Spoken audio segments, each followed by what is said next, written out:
Cell parts, or the cell notes, flip notes, part 2.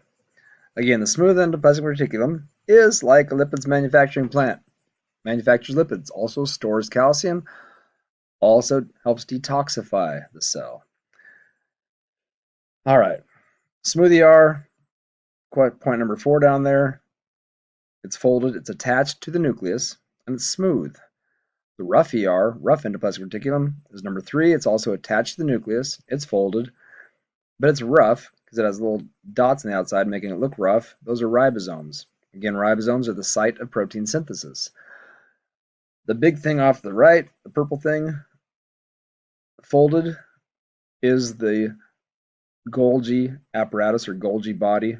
Same thing. All right, the rough ER, as I just mentioned, is rough due to ribosomes. Ribosomes are the site of protein synthesis, and it's called the endoplasmic reticulum. Rough, it's rough looking. Endo, inside. Plasmic, the plasma. So it's rough inside the plasma, and it's reticulated. Reticulated simply means highly folded. So it's very folded. So now back to basic freshman biology. Proteins. Building blocks of proteins are, you have 20 essential of them, amino acids. So amino acids, AAs. Lipids. Two basic components of them. This is the glycerol and the fatty acids. Carbohydrates. Carbo, carbon, C, and then hydrate, H2O. In that ratio, C to H2 to O, or C6, H12, O6. Those are sugars, starches. So a carbohydrate is a sugar. Single carbohydrate's a monosaccharide, a sugar.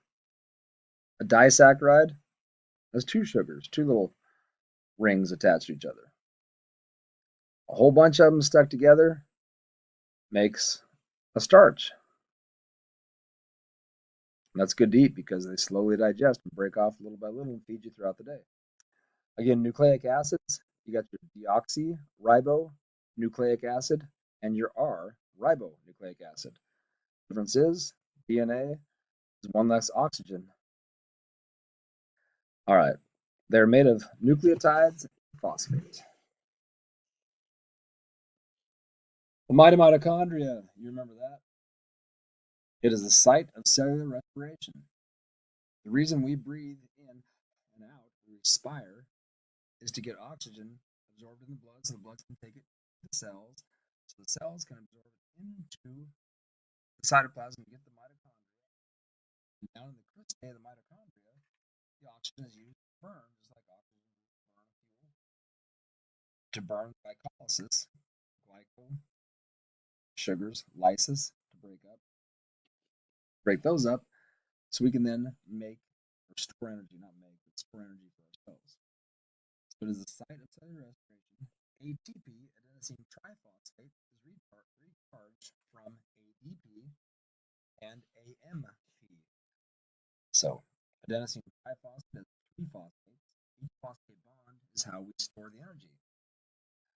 ADP, adenosine diphosphate, our batteries are getting low. AMP, adenosine monophosphate, when the adenosine only has one phosphate attached, now it forms a circle on itself, so it's called cyclical AMP. That cyclical AMP is small enough and has a unique shape that we have a receptor in our brains that hits. And when the cyclic AMP hits the brain receptors, it says, I'm hungry. Feed me, Seymour. So cyclic AMP is the hunger signal to our brain. Years ago, AIDS diet candies came up with an ingenious thing. They fed chocolates, people. Yeah, chocolates. You'd buy an overpriced box of chocolates. You'd eat them 15 to 30 minutes before mealtime to curb your appetite. You'd all the sugar get in your system. By the time you sat down to eat, your cyclic AMP was no longer around because you had enough sugar in one dose to recharge your cyclic AMP up to ATP.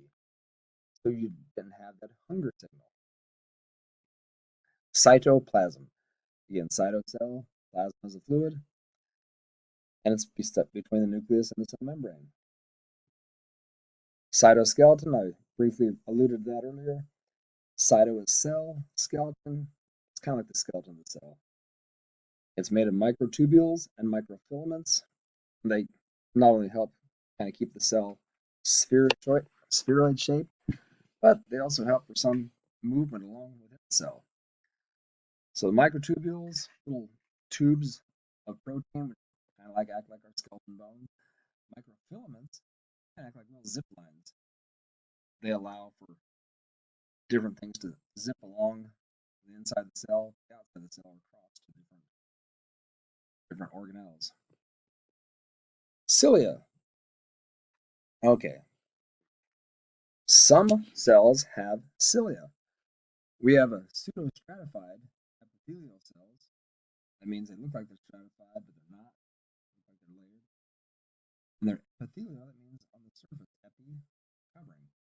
In our throat, we have these, and they have little cilia, little extensions, which are constantly moving, and they help sweep our mucus that we create down our throat, trap dust and virus and bacteria and whatever else is in the air, and take it to our stomach, hopefully acid and enzymes take care of all that stuff so we don't get infected. We don't stuff ourselves. So the cilia are moving microtubules from the cells. Flagella are found mainly in sperm. We don't have a lot of flagellates. There's bacteria, some types of bacteria flagellates. Really, really, really amazing concept here. Take cell biology and you study just how a flagella works.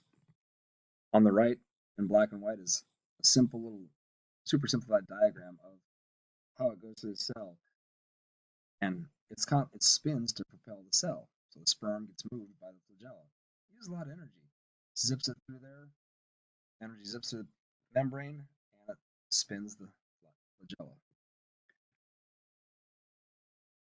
Endocytosis. Endo into cytocell. It's cell eating and drinking. So the basic term for taking anything into the cell is endocytosis. Pinocytosis comes from the Greek word pinao, to drink. So think of pina colada or pina, whatever. Makes you think drinking, right? So pinocyto cell drinking. But actually, the cell membrane invaginates or folds around those little red molecules in the cartoon there and pinches off to make a little membrane now inside the cell.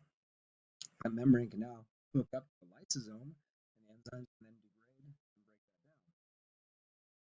break that down. Phagocytosis, again from the Greek word phageo, to eat. So we have a lot of phagocytes in our body. We have macrophages, neutrophils, those are types of white blood cells that engulf bacteria and eat them. You eat a lot of them. And when they eat a whole lot of them and they die and they pile up inside your pore, then they look white because they're dead. That's pus. That's a lot of dead bacteria, dead white blood cells. So here's an example of a cell eating. Little cholesterol is eaten because cholesterol is pretty big to absorb through the cell membrane. It's literally invaginates around it, forms a membrane, comes in, and it hooks up with the lysosome on the left. The lysosome digests it and breaks it down, breaks the cholesterol down to the glycerols and fatty acids. And then the body can restructure those to make its own hormones and whatever else.